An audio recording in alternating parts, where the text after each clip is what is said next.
The station at Milestone Ridge. The bleak landscape that stretched endlessly from the winding roads of Northumberland was a stark contrast to the vibrant cities that I had always known. This expanse, marked by barren moors and oppressive, low-hanging skies, was punctuated occasionally by weathered barns and lonely trees, their trunks gnarled and twisted by the unforgiving winds. One evening, as dusk settled over this gloomy panorama, I found myself running low on fuel and increasingly desperate to find a gas station. The needle on my fuel gauge was hovering dangerously close to empty when I finally saw it, a dimly lit sign on the horizon that read, Milestone Ridge Gas and Amp Groceries. I breathed a sigh of relief and turned my aging sedan towards the light.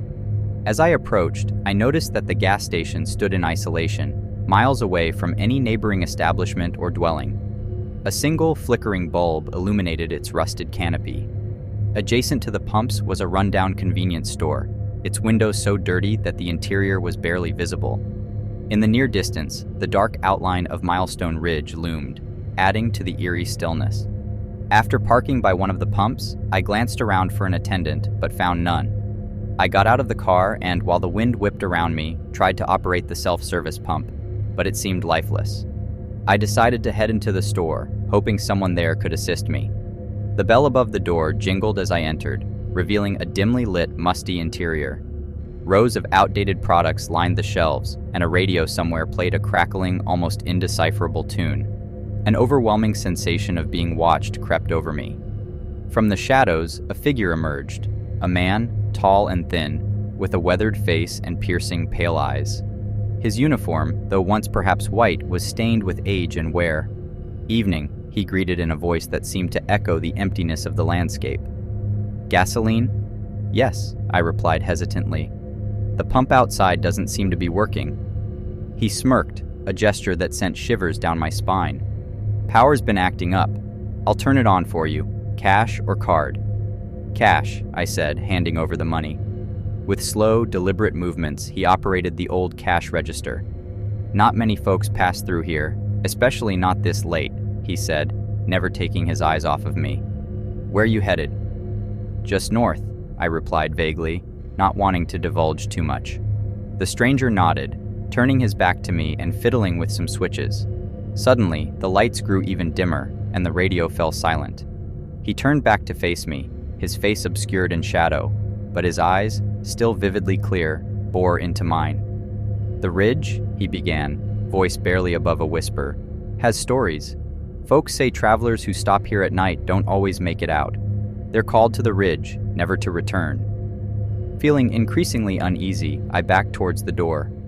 "Thanks for the gasoline. I best be going now." He didn't stop me, but as I exited, I heard his haunting words float through the wind. "Beware the call of the Ridge." Outside, I hastily fueled my car, all the while feeling the weight of those pale eyes watching from the store's shadowy interior. The moment the tank was full, I sped off, eager to leave the station behind. But as I drove, a strange compulsion began to grow within me. The Ridge, now more visible in the moonlight, seemed to beckon. Despite every instinct screaming at me to drive away, I found myself turning off the main road and heading towards it. The closer I got, the stronger the pull became. It was as if an otherworldly force was guiding me. When I finally reached its base, I stepped out, unable to resist its call any longer. There, in the midst of the desolate moor, I heard whispers, voices of countless lost souls all echoing the same warning, "Turn back." But it was too late. The force, now overpowering, drew me closer, and I felt myself sinking, becoming one with the Ridge, joining the chorus of voices forever trapped in this haunted landscape. And so, the gas station at Milestone Ridge continues to stand, an eerie sentinel in that bleak expanse, its single attendant waiting for the next unsuspecting traveler, lured by the call of the Ridge. A few years after my encounter, a group of young adventurers, having heard the myths, set out to uncover the truth behind the gas station. Armed with cameras, recorders, and a determination to debunk the legends, they made their way to the isolated outpost under the shadow of Milestone Ridge. Arriving at the gas station by daylight, the group initially laughed off their fears. The building looked ordinary, albeit old and decrepit. The pumps were rusted, and the convenience store, although filled with outdated merchandise, seemed harmless. However, as the sun began to set and the twilight hues gave way to a blanketing darkness, the familiar, chilling atmosphere returned. The group decided to set up their camp nearby, with some members remaining in the store to conduct EVP, electronic voice phenomenon, sessions. As the night deepened, their equipment began picking up indistinct murmurs. Among these sounds was a recurring whisper: "The ridge calls." By midnight, one of the team members, Laura, began acting strange. She would stare blankly at the ridge, her eyes glazed over. When her friends shook her, she'd snap out of it momentarily, only to be drawn back into the same trance-like state moments later. Growing increasingly concerned, the team decided to pack up and leave. But as they prepared, the stranger from the gas station emerged from the shadows, his pale eyes fixed on Laura. "She hears the call," he murmured, his voice echoing in the silent night. The group, in a state of panic, grabbed their equipment and Laura, making a dash for their van. But just as they were about to drive off, the engine sputtered and died. No matter how hard they tried, the vehicle wouldn't start. Desperation gripped them as they watched Laura, seemingly controlled by an unseen force, walk towards the ridge. Two of her friends tried to hold her back, but she displayed an unnatural strength, pushing them away effortlessly. Suddenly, an elderly woman, her face lined with countless wrinkles, emerged from the shadows of the store. "The ridge can be appeased," she whispered, her voice carrying a weight of untold years. She handed them a small, ancient-looking amulet. "Place this at the base of the ridge and recite the words I whisper to you. But hurry, before she's claimed." And the old woman's whispered incantation seared into memory.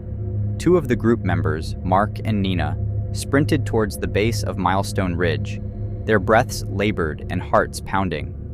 Behind them, the rest of the team formed a human chain, trying to restrain Laura, who was growing more frenzied by the second. The terrain of the ridge was treacherous. Each step Mark and Nina took seemed fraught with danger, as if the very ground sought to claim them. But the weight of their friend's life, hanging in the balance, propelled them forward with urgency. As they neared the base, they felt an oppressive atmosphere, thick with sorrow and longing. The voices, once whispers, now echoed clearly in their ears, a cacophony of anguish, regret, and despair. The names of lost souls, travelers lured by the ridge's insidious call, resounded around them. Following the elderly woman's instructions, Nina placed the amulet into a small crevice at the ridge's base. She began to recite the incantation, her voice wavering with fear. "Spirits of the ridge, bound and unyielding, hear our plea, release the ensnared. By the power of this token, ancient and shielding, let her path be unimpaired." As the words left Nina's lips, a gust of wind, cold and biting, swept across the moor. The very ground beneath them trembled, and the ridge seemed to emit a mournful sigh. A blinding light emanated from the amulet, illuminating the entire expanse. The oppressive atmosphere began to lift. The voices, which had been overwhelming moments ago, started to fade into a hushed lull, and the darkness receded, replaced by the first light of dawn. Back at the gas station, Laura suddenly collapsed, the trance broken. Her friends, exhausted but elated, rushed to her side, tears of relief flowing freely. The stranger, who had been a menacing presence throughout the night, merely nodded, a glint of understanding in his pale eyes. "You've done what many couldn't," he murmured, before retreating into the shadows of the gas station once more. As the group gathered their equipment and climbed into their van, which miraculously started on the first try, the elderly woman approached them. "The ridge is appeased," she said, "but only for now. Remember this night, and warn others of the dangers that lie here." With one final look at the now silent Milestone Ridge Gas Station, the group drove away, their lives forever changed by the events of that haunting night. And while they went on to share their harrowing tale, the legend of the gas station grew, a cautionary tale of the sinister power of Milestone Ridge and the souls it seeks to claim.